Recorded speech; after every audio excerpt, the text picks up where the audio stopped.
سویتلانا کاسالاپووا حالا زنی تنهاست چون شوهر سربازش در جنگ کشته شد.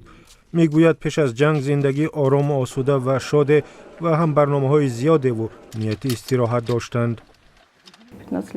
15 سال زندگی شاده داشتیم. همه رو در یک روز از من گرفتند.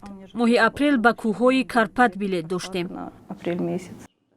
ماه فوریه سال 2022 نیروهای روسیه از زادگاهشان شهر لوگانسک را اشغال کردند. میگوید زندگی برای او و دو فرزندش با یک کابوس بی پایان تبدیل یافت. حتی پس از مرگ شوهرم آمده مرا برای بازپرسی می بردند. بچه ها را محکم می کردند. خوراکمان را می گرفتند.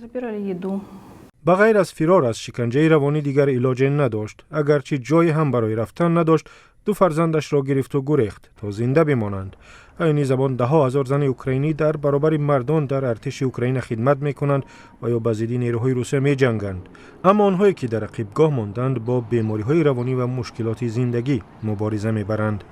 به داد کاسالاپووا بنیاد مرشه، یک سازمان غیر حکومتی رسید که به زنان و کودکان آسیب دیده از جنگ کمک میرساند. ماریا یفروشین از بنیادگذاران سازمان میگوید زنان حالا به مشکلات کاملا نو روبرو شدند و هر وقت نزد آنها میآیند از زندگی ناامید هستند. В них немає жаги до життя, в них немає розуміння навіщо. ҳаваси зиндагӣ надоранд, маъние дар зиндагӣ намебинанд. ин дақиқан ҳамон чизест ки душман бо мо кард. Душман на танҳо занонро кушт, балки аз назари равонӣ ҳам нобуд кард. Жінок в тилу, але вбив їх психологічно. سویتلانا کاسالاپووا عافیتی روانی گرفت. به تدریج به خود آمد و به دیگران کمک کردن را آموخت.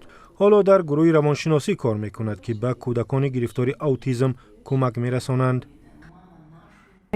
دیگر نه فقط کمک گرفته می توانم بلکه به دیگران مدد می رسانم. مثل زنان دیگر اوکراینی، کاسالاپووا دیگر علاج بغیر از سازش با تقدیر گذشته‌اش ندارد، ولی اکنون سعی دارد آینده‌اش را بسازد و زندگی بهتر را، ولی به یک عزیزش که جنگ او را از سویتلانا گرفت.